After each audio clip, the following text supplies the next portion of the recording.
ভারত ভালো করে টের পেয়ে গেছে মুসলমান বিপদে পড়লি দোয়া ইউনুস, এখন রাষ্ট্র বিপদে পড়েছে, এখন ডক্টর ইউনুস। আল্লাহর কসম আমরা ভারতকে ভয় পাই না। ভারতকে যারা ভয় পায় তারা মুনাফিকের বাচ্চা।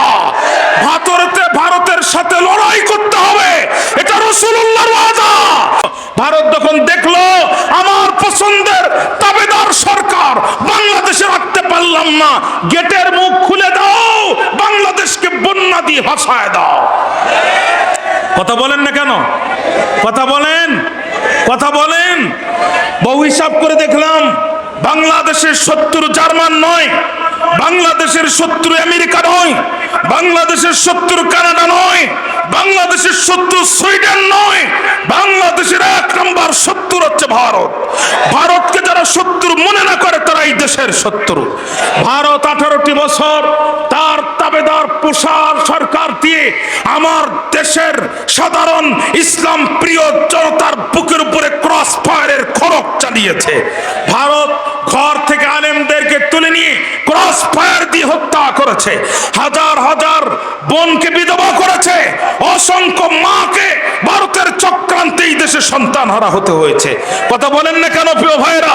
শাপলা চত্বরে ভারতের চক্রান্তে লাইট বন্ধ করে আমার দেশের আলেম আর ওলামাদের বুকের উপরে গুলি চালায় দেওয়া হয়েছে। ভারত পিলখানায় বিডিআর বিদ্রোহের নামে আমার দেশের বিডিআর বাহিনীকে ভারত হত্যা করেছে। সুতরাং ভারত এই দেশের প্রকাশ্য শত্রু। ভারতকে যারা শত্রু মনে না করে তারা এই রাষ্ট্রের শত্রু। কথা কেন বলেন না প্রিয় ভাইরা? কথা বলেন। তোমাদের ওই পচা পেঁয়াজ আমাদের আর লাগবে না, ও তোমরাই খাও, তোমরাই খাও। আমাদের পাচারে এখন যে পেঁয়াজ, 2 পেঁয়াজে 1 কেজি। কথা কয় না? ও খাওয়াও যাবে, ঢিলও মারা যাবে। পাকিস্তান থেকে মাত্র 2 চালান ঢুকেছে, তাতেই দাদার ধুতি ঢিলা হয়ে গেছে। আর এ মাসে বলে আরো 10 চালান ঢুকবে। 60 টাকার আলু এখন 15-20 টাকায় নেমে আসছে। এই দেশের কোনো কিছুর অভাব নাই, শুধু চরিত্রবান নেতার অভাব। মুহাদ্দিস আব্দুল খালেক সাহেব হুজুর আর মুহাদ্দিস রবুল বাশার হুজুরের মতো যদি 150 এমপি এই দেশে থাকতো, 5 বছরে বাংলাদেশ স্বর্ণের বাংলাদেশে পরিণত হতো। ঠিক না প্রিয় ভাইরা?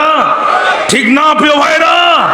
সুতরাং আমরা স্পষ্ট ভাষায় বলতে চাই, আল্লাহর কোরআনকে হাতে নিয়ে বলছি, নিজেদের জীবন আমার কলিজার সবটুকু ঈমান আমার কণ্ঠে নিয়ে বলছি, আমার দেহের সবটুকু শক্তি নিয়ে বলছি, আল্লাহর কসম আমরা ভারতকে ভয় পাই না।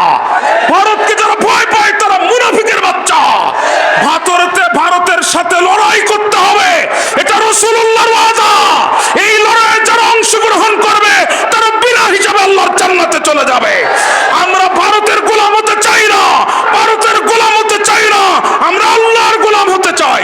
গোটা পৃথিবী যদি একদিকে যায়, জমিন যার, আইন চলবে তার, এই স্লোগান থেকে আমরা দূরে যাব না। কারা কারা যে আছেন দু হাত তুলে আল্লাহকে দেখা। ভারত ভালো করে টের পেয়ে গেছে মুসলমান বিপদে পড়লি দোয়া ইউনুস, এখন রাষ্ট্র বিপদে পড়েছে, এখন ডক্টর ইউনুস। কথা কন না কেন? PhD holder, Nobel prize winner, ইউনিভার্সিটির প্রফেসর, অক্সফোর্ড, ক্যামব্রিজ, হার্ভার্ড বিশ্ববিদ্যালয় তাকে হায়ার করে নিয়ে যায়। তিনি যখন বক্তব্য দেয়, পৃথিবীর সেরা সেরা শিক্ষিত মানুষগুলো খাতা আর কলম নিয়ে তার মুখের দিকে তাকায় থাকে। ঠিক না? ঠিক না? আর ওনাদের প্রধানমন্ত্রী তো কয় বছর আগে গুজরাটের রেল স্টেশনে চা বিক্রি করত। কথা বলেন না কেন? আমার ভাইরা, রিপাবলিক বাংলা এক মলম বিক্রেতা সাংবাদিক আছে, চিংড়ি মাছের মতো লাফায়। কথা বলেন না কেন? কথা বলেন। চিংড়ি মাছের মতো লাফায়। সে টিভিতে দেখাচ্ছে ভারতের উগ্রপন্থী জনগণ বাংলাদেশের বর্ডারের পাশে আসছে, বাংলাদেশে নাকি হামলা করতে চায়। আমরা তো ওয়েলকাম জানাই, আমরা ওয়েলকাম জানাই যে ফিরে আসো। এদেশ এমন একটা দেশ, 90,000 সৈন্য নিয়ে পাকিস্তান 9 মাস টিকতে পারেনি। কথা বলেন না কেন? এদেশের নদী নালার খাল বিল এত বেশি, তোমাদের একটা ট্যাঙ্কও পার হবে না। আমার দেশে ন্যূনতম আক্রমণ যদি হয়, 18 কোটি জনতা ইমানের বলে বলিয়ান হয়ে আল্লাহ হাতে মুষ্টি দিয়ে আল্লাহু আকবার আওয়াজ দিয়ে এমন তাকবীর দিবে, দুটি নিয়ে পালানোর টাইম পাবে না।